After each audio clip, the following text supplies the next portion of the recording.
Welcome back. So like some of you, I've had the pleasure of attending many Ibrahim governance weekends, and I always enjoy it when Mo turns interviewer because you never know what to expect. Well, today's guest in the hot seat is Charles Michel, President of the European Council, who will be discussing Africa's relationship with Europe with Mo. So, over to you, Mo. President Charles Michel, welcome, and it is wonderful to see you again. And thank you very much for accepting to join us in this annual event we do. We hope next time we'll be on African soil. We like to play in like football teams, we like to play in our own grounds. But unfortunately, we have to play in European grounds this year, so you have the advantage. But thank you very much for joining us today. You always had this passion for Africa. And I sense that when I talked to you after, we had dinner the other time. Thank you for that meal, by the way. It was great. And you really have this strong passion for Africa. Where does this come from? I mean, you like African food, you like African football. Where this passion came, what happened? No, it's right that I'm really passionate for Africa, by Africa. And in fact, there are probably two reasons. And the first one is emotional. And I remember very well the first visit I paid to the African continent in 2007 in Central Africa, in DRC.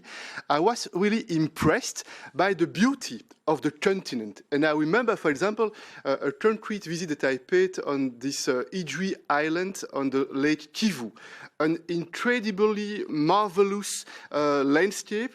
But on the other hand, I was impressed and shocked by the poverty of the people and the emotional part of this passion for Africa. And the second reason is probably more rational. I understand very well why it's so important to try to strengthen the partnership and to be concrete between the African continent and Europe. There are, of course, demographic reasons, economic reasons, social reasons, and I think that Africa and Europe, in fact, we are in the same boat, not only for historic reasons, but also for geographical reasons, and because I think that there is a huge potential to develop this alliance between Africa and Europe in both interests.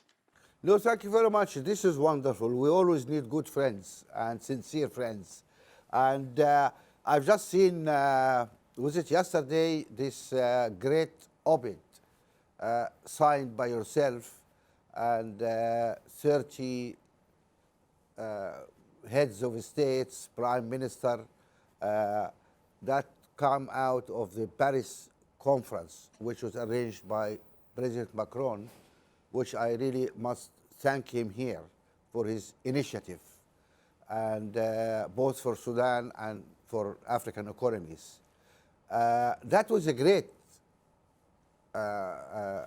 piece of, or great statement. And you talked about a new deal for Africa. What is this new deal for Africa? What is the deal? Mm. We are more and more convinced in Europe that we need indeed a kind of new deal or a Marshall Plan, a kind of Marshall Plan for Africa, a great alliance with Africa for different reasons.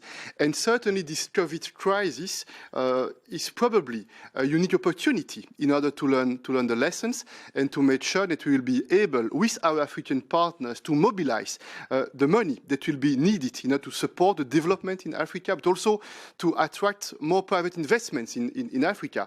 And that's why, indeed, with Emmanuel Macron, with other European leaders, and with many African leaders, we spoke a lot the last month in order to exchange views, to listen to each other, to understand better what are the needs, what are the opportunities, how we can improve the way we are working together. And the first topic, I think, is the question of the financing. How is it possible to make sure that there are means available in order to support the development in Africa?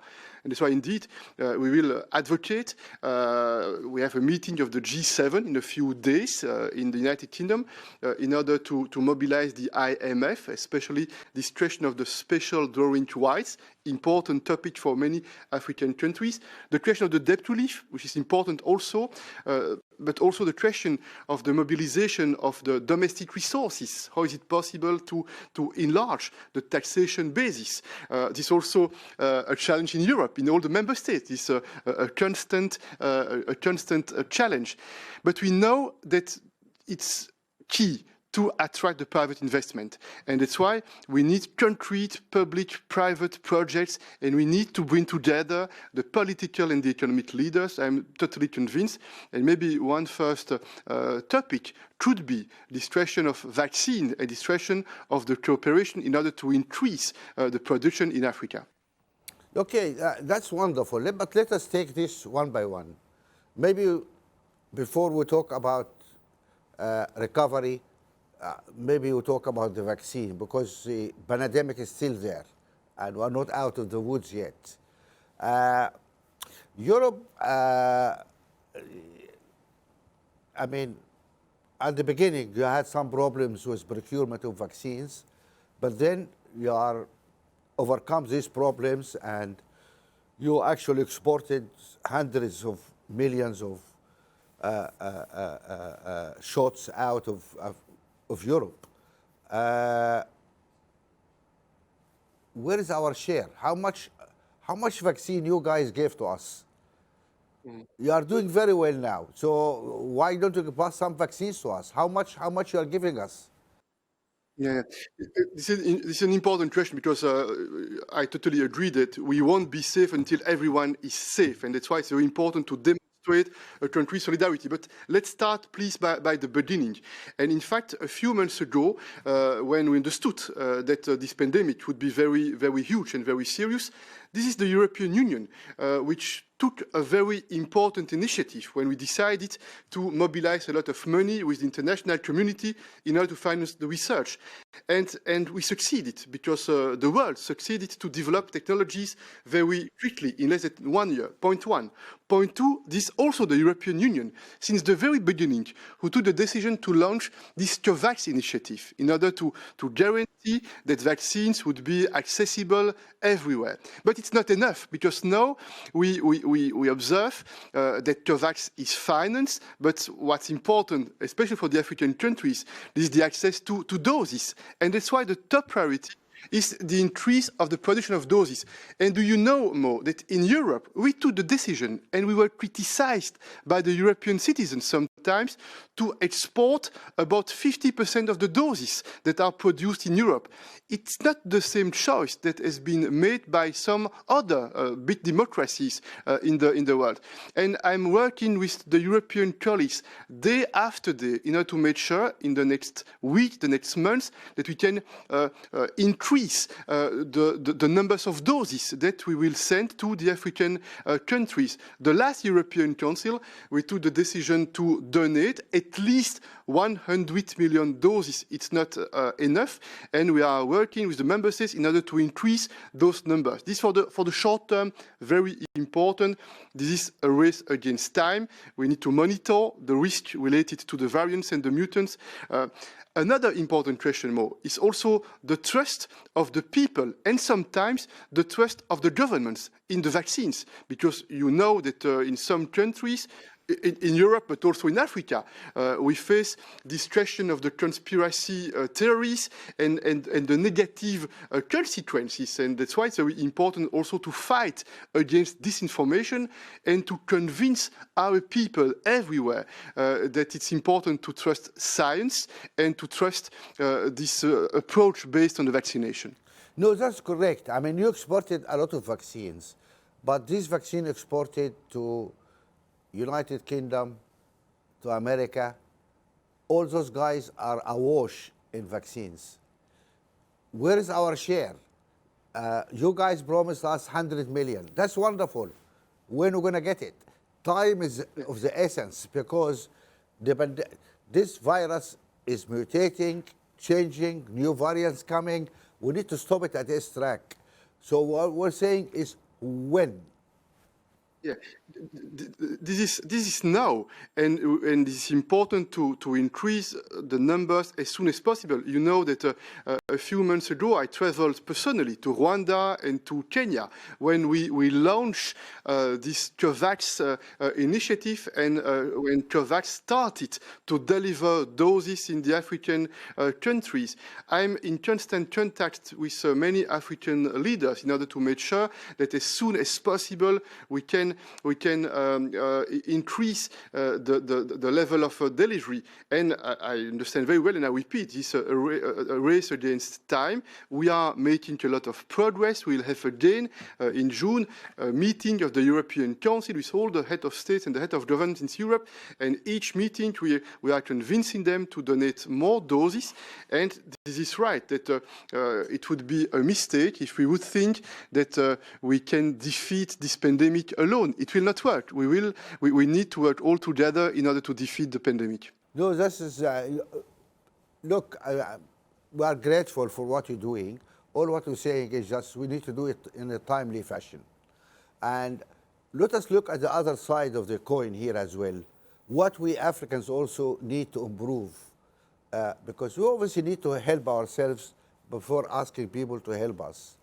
So, for example, we definitely need to manufacture vaccines and medicines in Africa, because 98% of our medicines and vaccines are imported. I mean, this cannot continue. Europe made a statement recently about assisting Africa in manufacturing vaccines in Africa. What your ideas? What you guys plan to do here? How are you going to help us to base some manufacturing in Africa? Yeah, my first point is the following. This pandemic has highlighted some weaknesses in Europe also, and in Africa certainly as well. And we need to learn the lessons. And certainly one important lesson in Africa and in Europe is the importance of the diversification of the supply chains, and to make sure in Africa that you are more resilient. And that's why it's important to increase the manufacturing facilities in Africa. And if we want to make progress on that, we need to be very concrete. And there are different topics that we need to address. First, the question of the intellectual property. Second, the question of the technologies transfers and the know-how transferred. And the proposal that we discussed the last weeks with different African leaders were very concrete. With Paul Kagame, with Uhuru Kenyatta, with Macky Sall, with Cyril Ramaphosa, and with others. We decided to bring together at the same table African experts, European experts, authorities, private sector, private companies, in order to identify what we need to do, how we can finance, how we can develop concrete projects with timeline. And for me, it could be one of the first concrete examples, if we succeed, of this new mindset that I want personally for this renewal of the relationship between Africa and Europe. And I know that many African partners are convinced that this is the right track, and we are totally committed. And I hope in the next week, in the next months, that we will see the first tangible results of this very pragmatic and very concrete approach. In the past, I think that we were sometimes too much theoretical, and we spoke a lot. But what's important, in my opinion, is not only to speak. This is important to speak. It's not enough. We need to act. Maybe less words and more actions. I really like this very much. It's always about execution, because we had a lot of nice words and stuff like that. And I don't see manufacturing vaccine there as like incredible science or already some Johnson & Johnson already manufacturing in South Africa. But the problem is that we discovered that 100% of the production was supposed to go to the United States. And so what is the point of manufacturing in Africa if all the products are going to the United States? Well, they managed to get some 40% to stay in Africa, but again, it's ridiculous. When we have 300 million people vaccinated in US, and still they're taking vaccine out of, let's say, all contractual contracts. I think somebody need to talk to those pharmaceutical companies as well to say, guys, behave. You are making a lot of money now, and just behave a little bit here because it's getting sometimes to be silly, really. So vaccine is doable. It can be done in Africa. But I think Africa also need to improve its act. I mean, we need to have a pan-African regulatory structure. We need to have one regulator, because what is the point if one manufacturer in South Africa but is not doable in or Kenya will not accept it until the regulator accept it? Becomes a problem. 54 regulators, it doesn't work.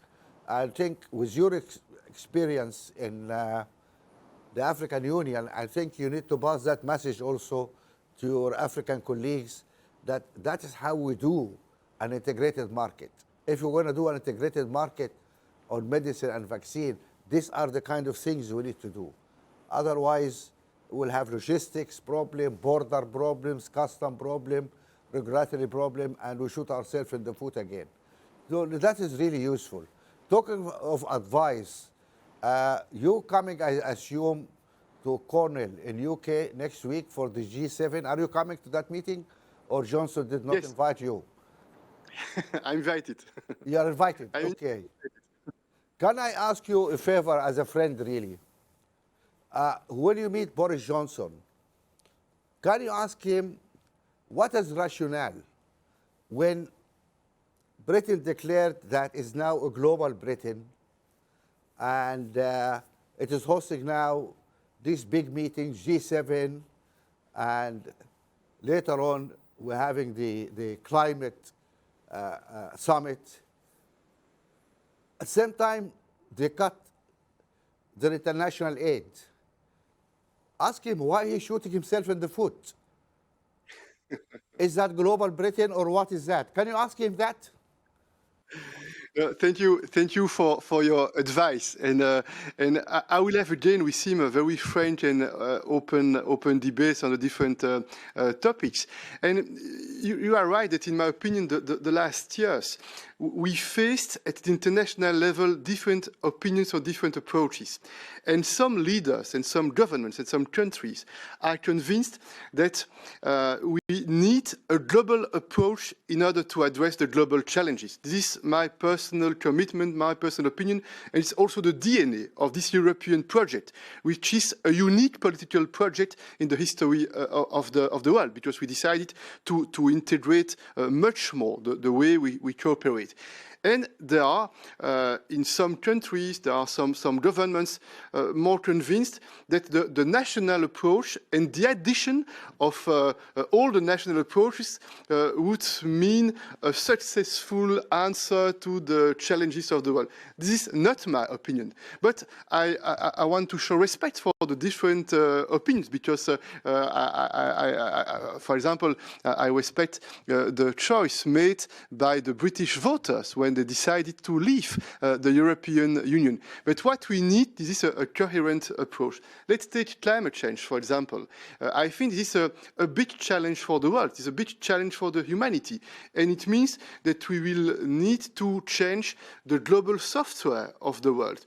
It means, for example, that there are a lot of possible investments which could be good for the growth, for the innovation, for more jobs in the world. But it means also that we need to accept to adapt our behaviors and the behaviors of the citizens, the consumers, the producers, etc. But if we want to make progress on this topic, we need to work together. It's not possible to imagine that the European Union alone or Africa alone would succeed. And we need also to be fair. We need also to take into consideration the starting point. That's why we need to demonstrate solidarity with Africa, with the African countries, in order to overcome the obstacles and to make progress. We'll have the COP26 by the end of the year. It will be again an important moment. We need also to speak with other actors like China, South Africa, Brazil, etc. And this is why the European Union, we are committed for this, this climate diplomacy. This one example of global challenge. There are other examples. And this is why we believe that the multilateral approach, even if sometimes it's difficult, sometimes there are frustrations, but the multilateral approach is the best tool we have in our hands in order to make progress all together. No, I mean, that is wonderful. And as Africans, really, we have no say or no opinion whether UK decide to stay in the African Union, the European Union, or even join the African Union. They are welcome. I mean, we have no issue about that. It's just our issue is the severe cut of crucial aid at a time of COVID and time of trouble, really, seems really senseless and heartless. And we noticed that actually Boris Johnson did not sign your letter. There are 30 of you, European leaders, African leaders, all the heads of international organizations, sound that powerful message. Britain did not sign that. Why? I mean, did you ask Britain to sign and they said, no, we're not signing? Or you just ignore them? Or, you know, what's going on? Why those guys are out? But I can guarantee you that the next meetings that we will have with Boris Johnson, but with also other leaders in the world, we will put very high on the agenda the situation of this alliance with Africa, because it's very important in our opinion. And maybe important for you to know, Mo, that last year we negotiated at the European level a huge financial package for the recovery and also in order to support our partners. And we took the decision to increase significantly the budget we will dedicate for this partnership with Africa. It was in the previous previous term, it was 20 billion euros. It will be 29 billion euros for the next years. But this is not enough. And that's why I think that even if the European Union is an important partner at the level of aid, it's important to mobilize more and more support through the private sector. And that's why this question that you know very well, governance, and the question of the investments in the infrastructure are, in my opinion, key topics for the future. That's a good point to really move on from that. I take it, you know, of course you are a diplomat, and you're not going to ask Johnson what I asked you to ask him. I guess so. You don't want to complicate your relationship with him, I suppose. But anyway, maybe over a drink you can raise the question in a friendly manner in our behalf. We have no seat there, so we cannot ask a question. Anyway, well, let us move to another topic. You talked about the package. That is the 750 billion euro. That is very interesting, actually, because I compare with what's happening in Europe and what's happening in Africa. You quarantined your people, asked them to stay home, and over the last year and a half or so. But you send them some money home, say, stay home. The government will send you money or look after you. Business have trouble, we're going to help the business also, meet the wage bill and etc. Then, on top of that, because European government can borrow cheap money, and they borrowed a lot. Then the EU came with this wonderful, and I like what you have done, it's great. This 750 billion, which you put on the table for the citizens. Then Kristalina came with this SDR, 650 billion. And out of this 650 billion, I asked her, and she told me it's about 1/3 going to Europe. So I estimate it's about 200 and a little bit $million coming to Europe. So this year alone, there's well over $1 trillion I calculate about 1.1, 1.2 trillion dollars coming into Europe, thanks to generosity of the Council and thanks to the SDRs and the IMF. That is on top what the governments, each government borrowed and gave to its own people. Come and see what's happening in Africa now. We looked up our people. We did not send any money to them because we have no fiscal space to send money to anybody. And business, no support whatsoever for African business.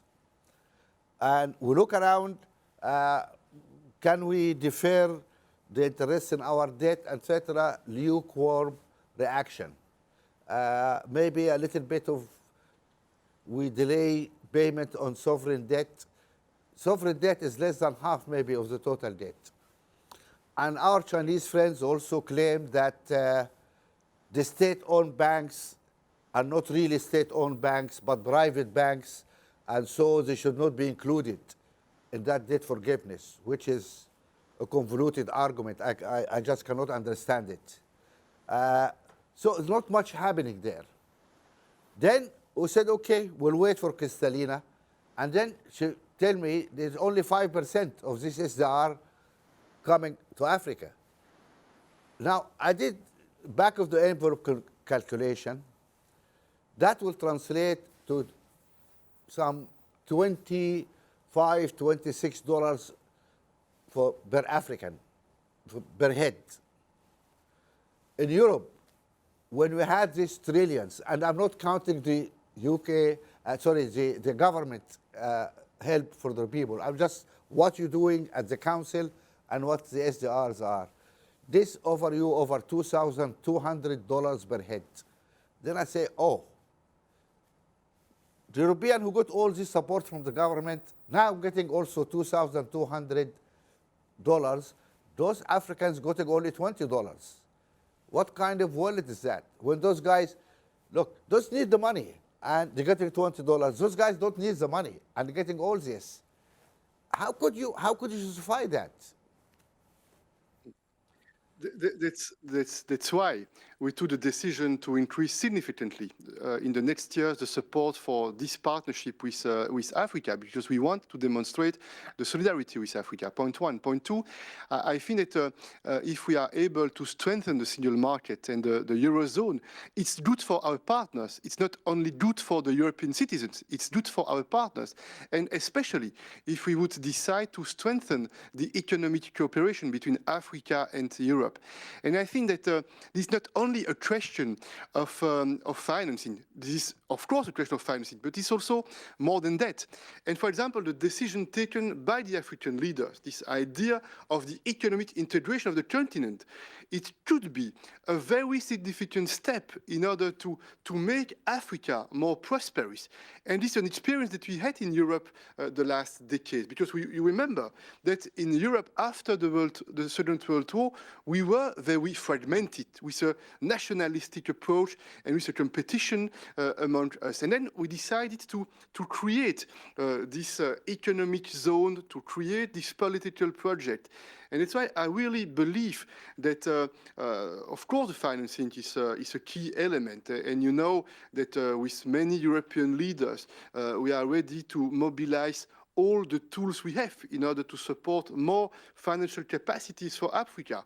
Debt relief, special drawing rights, and you know that we advocate in favor of a bigger amount for the African country, and we'll continue to advocate. But it's also another question, Mo, and sorry if I'm not diplomat, but how is it possible also to make sure that everywhere in Europe, but also in Africa, we mobilize more the domestic resources? This is certainly a very important topic. We know that in many African countries, there are huge resources. There are sometimes even huge raw materials.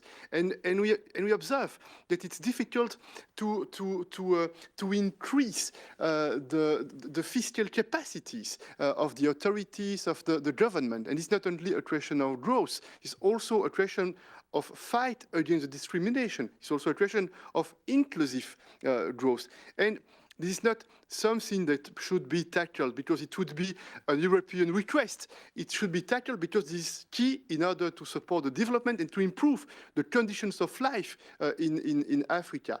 And if we would work together in order to have a clear framework, Africa and Europe together, I think that each side should think which part I can put on the table in order to make the deal efficient and concrete for our people.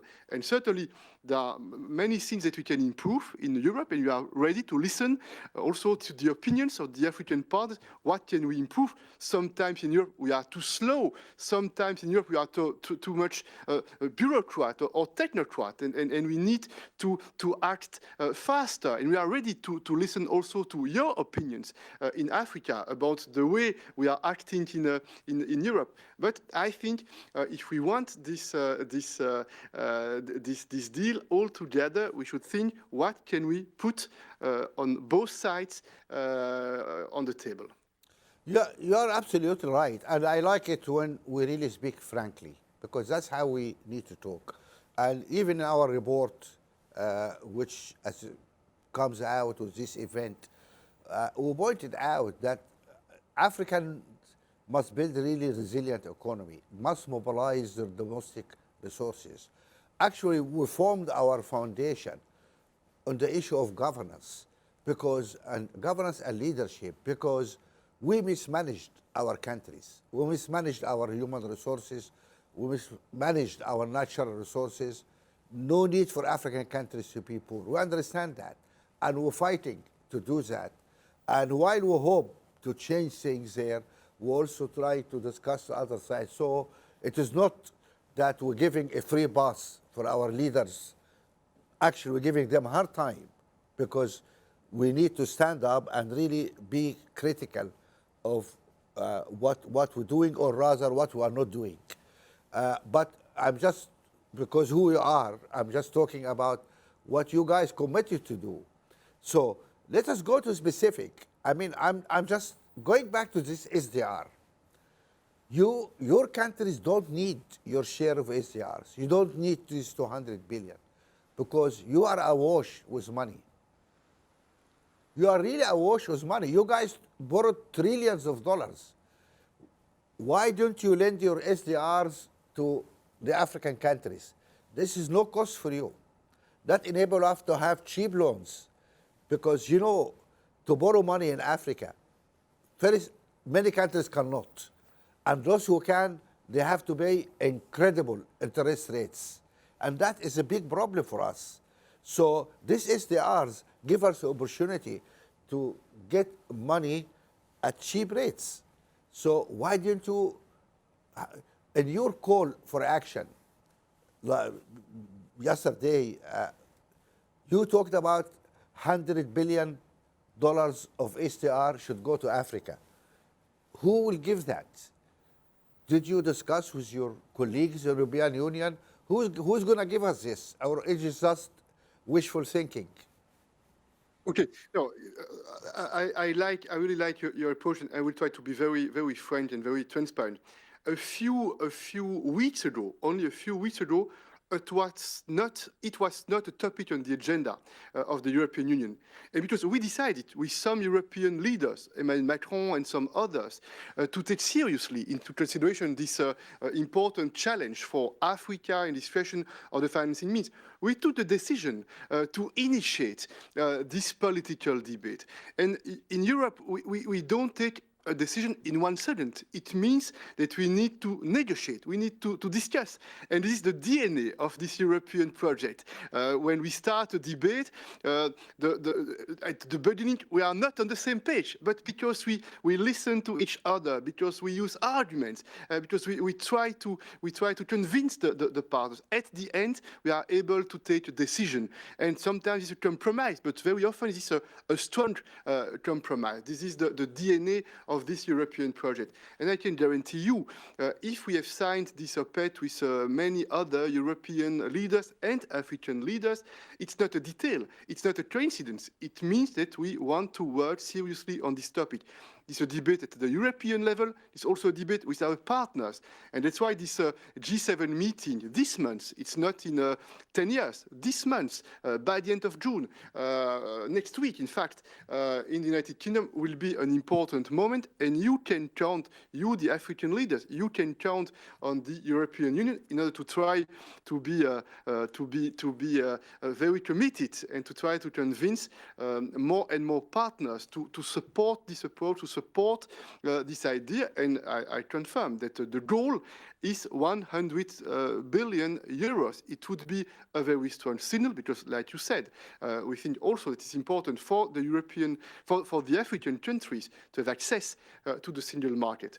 And you know that another topic that you have not mentioned is the debt relief. We think also that country by country, we should see what are the opportunities to make also progress in this field. Well, you know, Mr. President, this discussion is recorded. And, you know, so I assume you are committed now in front of all those people that on Monday, when you go to Cornwall, to meet in G7 with European colleagues, you're going to push the other guys to really sort out and commit in specific terms what they're going to do about this 100 billion and what they're going to do about the debt. Is that a commitment, Mr. President? Yeah. Okay. Answer is clear. Yes, and we are determined to make progress. We don't underestimate the obstacles. We don't underestimate the difficulties. But we think that with a very strong political will, it's possible to make significant progress. Thank you. That is wonderful, and I like this commitment, and we'll be watching. Now, we talked about the European Union and how the decision-making process, and we Africans are very interested in the European Union because we have also the African Union. And these two organizations, I mean, we look at you, we see how your organization works and how ours work. To start with, what confuses us sometimes is that in the European Union, we have a commission, like your commission, which chaired by what we call chairperson of the African Union, who is Moussa Faki now. And then we have chairperson of the Union, which one of the presidents rotates every year. But it's not a day-to-day job. This president actually runs a country. That's his day-to-day job. Every now and then he pops up in some meeting or whatever. Now, in the European Union, you had a commission like us, and you have a president of the commission. Then you have you as the president of the council. But this is the day-to-day job. You are really situated in the European Union. How does this work? I mean, you are not part of the commission. What do the commission report to you? You report to the commission. How does it work? First, it's also the translation, this European institutional model of the level of integration in Europe. And it's not exactly the same in Africa. This is not exactly the same situation. And that's why the institutions in Africa, African Union or European Union are not the same, point one. Yeah. Point two, in fact, at the European level, we have two legitimacies. On the one hand, you have the legitimacy of the European Parliament, and the Commission has to report to the European Parliament. And we have the legitimacy of the member states. The head of state, the head of government, they report to their national parliaments. And we need to combine both legitimacies. And this situation, Commission, European Council, Council of the European Union, is also the translation of those legitimacies. But I give you one very concrete example in order to try to clarify the understanding of the division of labor at the European level. Just after the beginning of the crisis, COVID-19, the leaders, the 27 head of state and head of government, we understood immediately that it will be key to cooperate at the level of the recovery. And that's why very soon, last year, we decided to task the Commission in order to propose some very concrete initiatives in order to have a common European budget and a common recovery fund, in order to have a coherent approach, in order also to guarantee the integrity of the single market and to avoid the risk of fragmentation of the single market because of the crisis, because some member states were more in difficulties at the financial level, and that's why this coherent approach was needed.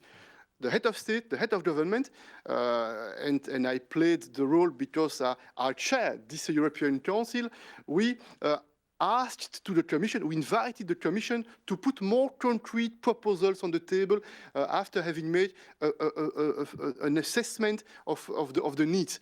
And then the Commission put some proposals on the table, and it was my task as President of the European Council to negotiate with the 27 leaders in order to take the final decision and to propose some amendments, some adaptations, sometimes some improvements to the proposals of the Commission in order to make sure that we are able to decide. And the fundamental decision was taken by the head of state and the head of governments after 4 days and 4 nights negotiations here in Brussels. I will never forget this incredible negotiation. And it was a very strong signal because for the first time in Europe, we took the decision to invest together with the same goals, climate, digital, these twin transitions, the new economic and social paradigm. And this example shows, I hope, the division of labor, and it means a very close daily cooperation between the Commission, myself, but also with a fundamental role played by each head of state, head of government. No, thank you very much. At least we start to understand now the dynamics and, of course, recognize the differences. The first point you said that Europe is much more integrated than the African Union. Now, very frankly, because we need to really make progress there, it must be very difficult for you to negotiate with the African Union. I mean, you're going to have a summit very soon, because the nature of two organizations, although both of them are called unions, is different. You have a lot of delegated sovereignty and power in your commission. The African Union Commission hasn't got that. Moussa Faki hasn't got the authority on behalf of the other of the countries to execute actually virtually anything. Although we call it a union. And I always ask, where is the union in the African Union? You need to make up your minds if you are an African Union or not. But that's another issue for us African to fight about. But when you sit together, how does it work? Are you able to shake hands on an agreement? Yeah, I'm convinced that the next meeting, the next summit between Africa and the EU will be paramount. I'm really convinced, but because it will be a momentum of truth. Are we able and do we take the decision together to adapt the paradigm and to change fundamentally the paradigm of our relationship? Point one. Point two, we have an excellent cooperation with Moussa Faki and with his team, but we understand very well that the political leadership of the African leaders, the African head of state, is key. And that's why we worked a lot also in order to have more informal talks in preparation of this meeting. Because I think that if we want to progress, there is another important element. It's not only a question of money. It's not only a question of institutions. It's also a question of trust among the people around the table, around the personalities around the table. Right.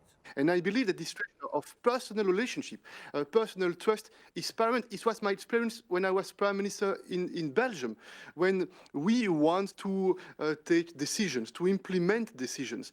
We need a kind of team spirit. And if we want to have have this team spirit is very important to make sure that there is this mutual understanding and this mutual feeling of trust between the people. And that's why the last years and also the last months, I had this opportunity to speak directly with many African leaders to show respect for the difficulties that they face. And we need to understand in Europe what are the realities in Africa, what are the difficulties, what are the obstacles, but also my responsibility to explain very frankly what are the obstacles in Europe, what are the difficulties in Europe, what's the political landscape in Europe that we need to take into consideration. Because the mutual understanding and the trust, this is the basis before we can decide, and it's the basis in order to implement what we have decided.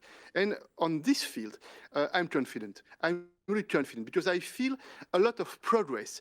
I feel that now, and this is a big difference with the past, there is much more than before this obsession for the future, this obsession for a strengthening of the partnership based on this idea of mutual interest, of equal footing, and this is very important if we want to deliver for our people in Africa and in Europe. I totally agree with you about the need really to widen the scope of discussion for both parties to understand each other, and I think it's extremely valuable that you constantly keep meeting the African leaders in Africa. And I also wish to thank you for attending our inaugural meeting of the Africa Europe Foundation, which again part of that effort to try to really bridge Europe and Africa, to speak frankly about a lot of issues, to help get things done and to move forward. We need that interaction over so many areas, and also need to deal with some areas. I mean, I'm personally worried about what's going on in the Sahel and Sahara, the terrorists and stuff over there. And then we have, as if that's not enough, we're having more problems now in the Horn. And unfortunately, what's happening in Ethiopia is worrying, and we worry about the integrity of an important country there. I hope they have a lesson from their neighbor, my own country in Sudan, when we had internal conflicts in Darfur, in South Sudan, and we ended up dividing our country. I hope Ethiopia gets that lesson, and that is a cautionary tale. But there's another issue also, which is the conflict between Ethiopia, Sudan, and Egypt about the Renaissance Dam, which is frankly baffling me, because it seems like a simple issue. People can sit down and just negotiate how they're going to fill the water there. I mean, it's not like difficult science to agree. But those guys kept dancing around each other for so many years now. And I don't know, because there is a worry that this can end up in some conflicts or some problem. Do you see the European Union can play any role in bringing those guys together and say, excuse me, can you please behave like adults and sort this one out? Stop this. Mm-hmm.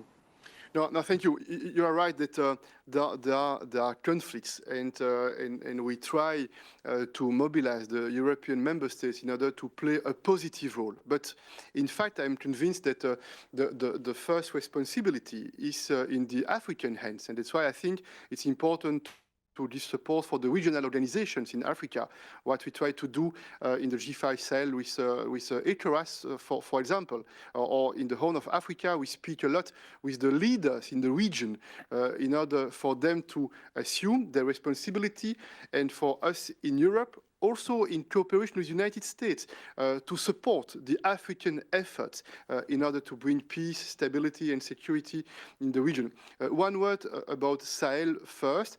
If you remember, 15 months ago, we had the summit in Pau, initiated by Emmanuel Macron, and we took the initiative to try to have more European member states involved in order to support the efforts on the military side, but also on the development side, because I think if we want to make progress in this region, it's important to fight against the terrorists, of course. It's also important to make the democratic institutions more robust and to support also the population, the people, because this is also an important track if we want more stability in the region. And you know the link with the situation in Libya. And that's why we are also very committed in Libya. I was the first European personality to go to Libya in order to meet the new leadership, the new prime minister, the new president. By the end of June, there will be a new meeting in Berlin about Libya. We support all the efforts of the United Nations, and the European Union is united. We have the vision about what we need to do. Important to make sure that the foreign fighters leave the country, and it means that some other actors in the region should play a more constructive and more positive role, and we will put the pressure on those which should be a more positive role. This one topic, Sahel, the situation in Libya. And then you mentioned the Horn of Africa. And honestly, we are worried and we are a little bit disappointed because the last years we had the impression that there was an improvement in the region, which was very important. And especially Ethiopia was a country with which we have tried to strengthen the level of cooperation between Ethiopia and the European Union. And what happened and what's happening in the Tigray is dramatic for the people. And that's why we call on inquiries. We call in order to make sure that we will fight against the impunity, and we think that the Eritrean must leave the country. It's very clear, and we work very closely with the United States in order to put the pressure, and we work a lot with the countries in the region because we know that the countries in the region they can be victims of this situation and this instability in the region. And you are right, this question of the Renaissance Dam is a serious topic. And a few days ago, I had a phone call with President Sisi, and we discussed, of course, this topic. A few weeks ago, I had a meeting with President Félix Tshisekedi, because the African Union is leading a mediation, and the European Union, but also the United States, we are observers in this process. But I would like us to be active observers in order to support the positive efforts, in order to get a deal. And we take the situation seriously into consideration, also because we know that with the rainy season, this possible additional risk in the next days or in the next weeks, and that's why we want to support a legal solution, a legal and sustainable solution, a negotiated solution, and we encourage all the actors to play a positive role and to be realistic in order to make an agreement possible on this important question. We will follow very closely the situation, but of course the first responsibility is in the hands of the political actors in the different countries that are involved in this difficult question. It is very sad, and for me as an African, I see it is a lack of leadership and ability really to sit together seriously and solve African problems by the African leaders. It's very sad, and I hope they move on and find a peaceful solution. We don't want conflicts, and I hope the Eritrean leaves soon. This is always a problem. It's always easy to ask people to come, but very difficult to ask them to leave. Then you end up with unwanted guests sometimes. Before we finish here, I just have one or two personal questions for you. Mr. President, you are a very young man, 45 years old. you almost as young as my son, actually. And really. And you have done it all. You have been minister when you are 20-something years old. Actually, you have been a counselor when you were still a student at school, 17 years old or something. What are you doing? Now you became prime minister and then became president, and you are 45. So what is what you're going to do after that? You're going to retire? I mean, because there is, where do you go from here? Does it worry you? I mean, look, you are not like an African, some of our African countries. You cannot make yourself president for life in Europe, can you? You can. I don't think you can. It's not allowed by the treaty. Yeah, it's not It's not allowed, but you have some countries which looks like African countries in Europe anyway. But that's another issue. Where do you go from here? No, thank you for your concerns about my own personal future. But I don't know. In fact, I am not worried because I am 100% focused on my task, on my responsibility. This is very challenging, very exciting, but it's also an honor because in this capacity, it's possible to use the tools I have in order to influence the future of this European continent. It's also possible to influence the partnerships between Europe and the rest of the world. And this is my obsession now. This is my priority now.